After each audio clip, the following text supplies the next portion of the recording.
Hey, you seen my keynote? Uh-huh. All right. Hey, I'm getting good at this. All right, so today's topic is, can anybody hear me? What makes a good advert? Advertising is designed to interrupt the attention of the audience. The problem most people have these days is we're just inundated with so much content that it's hard for us to break through as advertisers. So we want to do something that's going to actually like grab their attention. So today what I've done is I've got, I think 7 different adverts from Facebook, and I want to go through them and explain my thinking on why I think they're good or why I think they're bad, and then we're going to wrap up. So it should be pretty quick. So first up, step one, who do I want to serve? So we've got these 2 ads from 222lawyers.com, and this first one on the left, group of hands, different skin tones. As our community faces the challenges of COVID-19, your health and safety is our priority. Our remote team is standing by. I have absolutely no idea what kind of lawyers these are. Do you have any idea what they're doing? Not based on that, no. So from my perspective, total waste of advertising dollars. From design to actual like serving up the ads, total waste of time and money. Yeah. Makes no sense to me what they're doing there. The second one on the right, things after an accident can be confusing. Language doesn't have to be one. Our bilingual staff can help. Then the phone numbers, then 222 lawyers, get experienced and aggressive legal help. Do you see anything wrong with that ad? I don't know what language you're talking about when you're talking about bilingual. Exactly. It says bilingual staff, but it's not in Spanish or Japanese or Chinese or Russian. We have an Asian lady, but that doesn't really help me very much. Yeah, there's how many Asian dialects? Exactly. So again, it's a good ad in some ways because, okay, things after an accident can be confusing. So at least I know we're dealing with accidents and injuries. But after that, I'm just sort of lost. And I don't know a lawyer out there that says, hey, I'm inexperienced and really passive, so you should hire me. Yeah, exactly. It's like, why are you saying that if it's not going to actually have any value? Who am I? So here we got Mr. Accident, a service of law offices of David DeViti. Book a free consultation with California's #1 accident injury attorney to help you recover from losses from property, medical, lost wages. Award-winning firm. So at least I know what he does. It's personal injury stuff. It's property damage. What kind of awards has this guy won? How do I know that he's California's #1 accident injury lawyer? Who determined that? Is that the California bar said you're the #1, or did he say I'm the #1? And it's one of those just worthless claims that does nothing but add clutter. And actually, I think takes away from his credibility because now I'm questioning like, well, if he's going to lie about that, or at least play hide the ball with that, what else is he going to lie about or hide the ball about? Yeah. Step 3, what am I saying? Well, here we've got a pretty good ad and the nice graphics. The picture's good. You got workers' comp, so we know exactly what we're dealing with. In the name, it says workers' compensation law firm, so it's really simple. Love that. But then we've got this, anyone suffering from an on-the-job injury or illness may be entitled to workers' compensation benefits with the help of special rules. Okay, aren't those called laws? Yeah. Get a free case evaluation with an experienced workers' comp attorney. No, I'd really like an inexperienced one. Thank you very much. And see how one may qualify for these benefits. That language, how one may qualify for these benefits, is distancing. We don't say, well, you are one that may qualify. You say you can qualify. Right. So it's not very colloquial. It's not very warm. The whole tone of this is very off-putting. It's not reaching into a direct connection with who we want to be serving. And then down at the bottom where it says, workers' compensation law firms, find out how to qualify. That's good. I like that because it's a clear call to action. This, I think, is actually a really good ad because it's very helpful. It's U.S. accident claims, so I know we're dealing with accidents of some type. Attention. And notice the graphics that they're using, how much different impact this has, even with just that little yellow, like, was that an icon or a sign? And then the red dot. It's attention grabbing. And it says attention. Most Americans are not aware of their legal rights surrounding injury claims. Compensation for vehicle injuries in the last 2 years could be worth, and now we've got actual dollar amounts. So if I've been injured, I have a real motivation to call these guys because I know, hey, it could be worth up to $118,000 if I got a back injury. That's worth a phone call. Then we come down to the bottom. Oh, 5-star review. Don't really know what that means, but looks good. 25,000 injury claims tells me that they've done a lot of them. They must know what they're doing. I think this is a great ad. What do you think?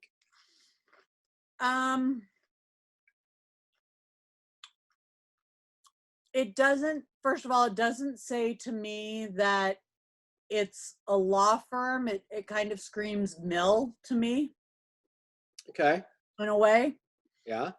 And although I like that it shows the dollar amounts with, the very conservative amounts of, 3, 4, 2, 3, 4,000. Right. Goes up to, 118,000, 70,000, whatever. What I worry from a lawyer standpoint, I worry about someone seeing this, calling me up and saying, or, get someone hiring me based on this. And then let's say we're only able to get them 10,000. Right. Well, on my website or on this advertisement, it shows that it goes up to $118,000. Why did I only get, 10,000? Sure. And so I worry about that. I worry about making that kind of monetary claim. Okay. But that's just me being conservative. Totally, which most lawyers are. You live in Los Angeles. You've watched television. How much money did Larry H. Parker get me? $5.2 million. Bingo. That's what we know him for. Yeah. So it's like, and we all know that like my claim might or might not be worth that. And they even say it's like the claim could be worth. So be a little bit bolder being bolder in our advertising, I think works. And it's something that we can push the envelope a little bit more than most of us coming out of law school are designed to do. We're kind of like really scared rabbits coming out of law school for the most part. And I think many of us just stay that way because we're always aware of like, what's the risk, but you want to get ahead, got to take some risks. So how would something like this translate to like family law where you don't, have these kind of results? We're going to see about that. Okay. Step 5. Can you demonstrate? I'm jumping ahead. Okay. Can you demonstrate you'll help? So like here, the Abramson Labor Group got fired, terminated, or forced to quit. The Abramson Labor Group fights for the rights of employees. Fill up the form below for a free case evaluation. Get the justice you deserve. And it looks like it's mostly an age discrimination ad for this one. Are they helping with this at all? It doesn't really tell me a lot other than, oh, I got fired and maybe I've got some rights. But I think this ad, if it actually had some clearer definitions like the previous ad where it said like you could get this and these are what your rights are and these are what people are entitled to, I think that could make this a much more effective ad because it'll grab people because the first part, got fired, terminated, or forced to quit, and that's a huge pool right now. Everybody who's in that boat is going to be like, yes, now what? Mm-hmm. They've got a great opportunity to like reach out and start grabbing those names and talking to those people, and they could do more than they are with this one. So I think this one's not that great. Kind of like wasted money in my book. I would be worried though, similar to the concern I shared with the other one, that if you are, yeah, I know Larry H. Parker did it, but if you're touting potential results, I think you're attracting a certain kind of clientele that maybe you don't, may be harder to deal with because they have higher expectations. Right. So you're going to up your game. And as you get busier, you're going to create filters and you're going to get rid of those people that you don't want. Like in family law, the way in which we deal with the filter that we use to deal with the people, to get rid of the people we don't want to deal with, add our retainers higher, add our hourly rates higher. I know I've done it when that crazy client's sitting in my office and they're just like, and I'm like, yeah, no, I'm not representing you. Mm-hmm. And they're like, okay, so what's it going to cost me? And like, it's going to be about a $40,000 retainer and I'm $7.95 an hour. Yeah. And then God forbid they actually come up with the money. At least I'm making a lot of money. But yeah, that doesn't happen. I mean, in all my 21 years of practice, I think I've had one client where I've thrown out an outrageous number and they pulled out their checkbook. With the intent to get rid of them, right? Yes. And then it was like, oh, God. Now I have to actually do this work. All right. So you asked, how does this work in family law? Well, make the client the hero. The goal is do something bold, make the client the hero, because we want to be the one that's guiding them through this process.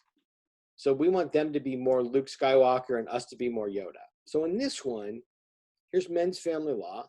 Mother knows best. When your son needs you, be prepared with this book. So who am I talking to? Moms who have daughter-in-laws that they can't stand. Moms who have grandchildren that they're not getting access to.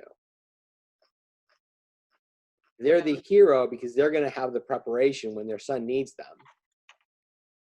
This speaks specifically to how to get information so that they can win when they go to court.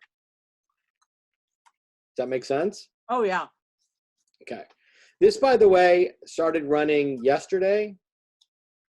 I've already had at least 2 phone calls come through as a result of it. Specifically as a result of this? Specifically as a result of this one. Wow. When you're on the phone and you're like, so how'd you find me? And they're like, somebody told me, somebody referred me to you. Yeah. And then you go through the whole conversation and you get them more comfortable with you. I'm like, so do you remember who it was that referred you? Like, yeah, it was my mom. Great. That's what I wanted to hear. Make my day. Really? Totally. Because how often do mothers actually end up footing the bill for their sons' divorces? We probably have 3 or 4. Oh, I've definitely had them. Yeah, we probably have 3 or 4 a year. And I just thought like, oh, maybe I should actually market to that. There's an idea. Yeah, that's brilliant. Actions to take. Find and serve your clients. What does my ad say to them? I want to have my ad speak to them very specifically and very clearly so that they know exactly what it is I'm serving them with. What am I focusing on in my ad? Each ad really needs to focus in on one particular thing so that the messaging comes through clearly, and we're cutting through the clutter of all of the communications that we have, which is about 4,000 adverts a day, they're telling me, between Facebook and Twitter and LinkedIn and radio and TV and every other thing that we're just driving down the streets. So the closer we can get to just homing in on one specific message, the more effective our advertising will be. Mm-hmm. So can we help them? How do my ads help them? So like in that last one, the ad helps them by saying, listen, here's a book that's going to answer your questions. This is an actionable tool you can use to get the answers you need to go forward. Versus, we're the most aggressive and experienced law firm in Santa Monica, and our lawyers never lose a case, and we always have a 95% retention rate on. It's just a bunch of BS that nobody buys. Right. So is my message clear? Do I have a clear message that is an overall message? So with me, that clear message is who am I serving? It's men in family law. And are my credentials believable? Like that one guy who's like, I'm the #1 law firm. It's like, dude, that's a big claim and you're not backing it up with anything. Right. it actually serves to undermine versus the American Bar Association considers us to be one of the best firms in town, something specific. Mm-hmm. And finally, have I made my client the hero? Because the goal is to have the client be the hero in the advert, because then you're attacking them, attaching to their emotional connection. And it's the emotions, as you remember from the psychodynamics, that we want to get to, because that's what will actually make them motivated to do something. So that's it for today. Thank you very much. We'll see you next week. If you guys have questions, anything you want me to cover, shoot me an email, david@thelegalmastermind.com, and have a great week.